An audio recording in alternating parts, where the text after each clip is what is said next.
तर म यो कुरा भन्न के चाहन्छु भने त्यो टाइममा हाम्रो दिदीबुवाको दिनमा ढिकी कुट्ने जाँता पिसेर रोटी आँटा पिसेर ल्याउनुहुन्थ्यो। कोही जाँता पिस्थे, कोही मिलमा उमा घट्टमा पिसेर हामीले रोटी बनायौँ। ढिकीमा धान कुटेर हाते मुसलमा धान कुटेर पनि हामीले बाल बच्चाको सेवा चाकरी खानपिन बनायौँ। अहिले अनि खाना पकाउने जसको घरमा भान्से छ खानापिना बनाउने उसको त घरमा खानापिना बनाउने देउरानी जेठानी पनि हुन्थ्यो, सासु ससुरा हुन्थे।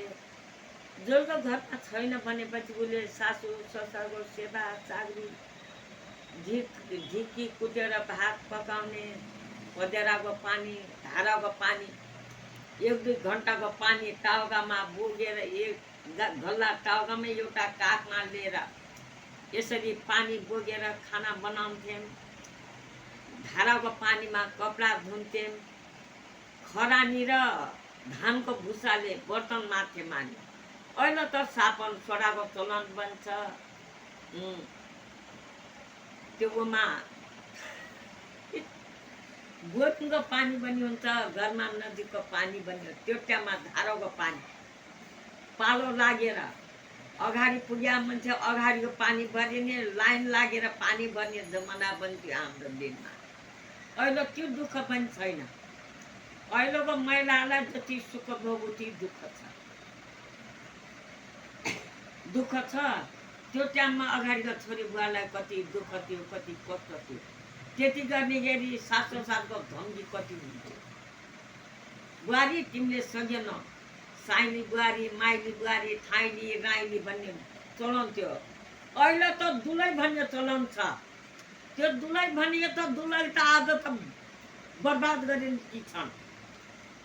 श्रीमानलाई मुख छाड्ने, सासु ससुरालाई दुःख दिने, गोरु बाछालाई रोडमा छाड्ने यो काम पनि भएको छ। किन उनको भाउ बढेको छ। अगाडिको सासु ससुराले बुहारी भन्ने चलन थियो। साइली बुहारी, माइली, ठाइली राइली, काइली कान्छी बुहारी भन्ने जमाना थियो। अहिले बुहारीलाई बिहा गर्ने दुलै दुलै माथिमा दुलै मुख थाक्न पनि थाक्दैन। ओ दुलै दुलैले पनि उस्तै व्यवहार गर्न पर्यो। मैया भन्छन्, मैया त ठौरीको मात्र चलन हो भन्नु पनि। आदि पहिला मार्का त पढ्दिन हामी यस्तो भनी भन्यो। कोही रिस मान्दैन। यस्तो जमाना छ। धर्मको जमाना छैन। सासुको सेवा चाकरी, देउरानी जेठाजुको जेठानीको कुन प्रकारको बोली बच वृद्धाश्रममा लग्छन् तब त भन्यो। सासुरा कस्तो सेवा चाकरी हुन्थ्यो। हाम्रो जमानामा डर मान्थ्यौँ। हात खुट्टामा मालिस गर्थ्यौँ। सासु ससुराको छोराछोरीले गर्ने, बुहारीले सासुको सेवा गर्थिन्।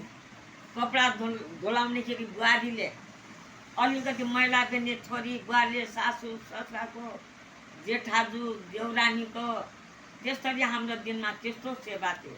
अहिले वृद्धाश्रममा भेट्छन् दुलै हुनाले। बिहा गर्छन्, ऋण कर्ज पढाइ पुढाइ गर्छन्। त्यो छोराले आफ्नो श्रीमतीलाई मात्र आफ्नो बनाउँछ, आमाबाबुलाई भाइलाई बनाउँछ। लात मारे खेद्छन् बरन्डामा राखेर। यस्तो अवस्थाको दिन छ। तर किन महिलाको भाउ बढिया छ। रातभरि फेसबुक गर्छन्, दिनभरि फेसबुक, दिनभरि सुत्दैन भने सासूलाई भोक लाग्छ उनले के खाने। माटो ढुङ्गा त खानु दिएन। अगाडिको जमाना सासूको डर मान्थे। बाजे के खानुहुन्छ, बजे भन्थे। साइली माइली बुहारी भन्थे। अन्त त्यो साइली बुहारी भन्ने जमाना दुलै भन्ने जमाना छ। सासूलाई आमा बुवा